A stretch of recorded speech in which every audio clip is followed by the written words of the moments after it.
అందరూ నమస్కారం అండి. ఇవి పరింపళ్ళు అంటారు. ఇవి ఎక్కువగా గ్రామీణ ప్రాంతంలో ఎక్కువ ఉంటాయి. అలాగే అటవీ ప్రాంతంలో కూడా దొరుకుతాయి. ఎక్కడైతే గుబురుగా ఉంటాయో అక్కడ ఉంటాయి ఎక్కువగాను. చాలా తింటే మనకు చాలా తీయగా పుల్ల పుల్లగా ఇలా ఉంటాయి అన్నమాట. ఆరోగ్యం కూడా మంచిది ఇలాంటి పళ్ళు తింటే.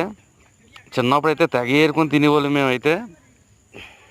ప్రస్తుత పరిస్థితుల్లో అయితే చాలామంది తినట్లేదు. ఎప్పుడైతే మేము ఆదివారం పూట పొలంలోకి కానీ చేలోకి కానీ వెళ్తే మనకు కనిపిస్తే తీసుకొని తినడమే. మా పొలం దగ్గర అసలు జీడి తోట అది ఉంది కదండి, అక్కడైతే చాలా ఎక్కువగా ఈ పని తోట నరకలేదు, అలా ఉండిపోవడం వల్ల చాలా బాగా కాసిందనమాట. చాలా బాగున్నాయి పళ్ళు. దగ్గర ఒక 4 గుప్పులు ఏరి మా పిల్లలకు కూడా పెట్టడం జరిగింది. వాళ్ళు కూడా టేస్టీగా చాలా బాగున్నాయి అన్నారు.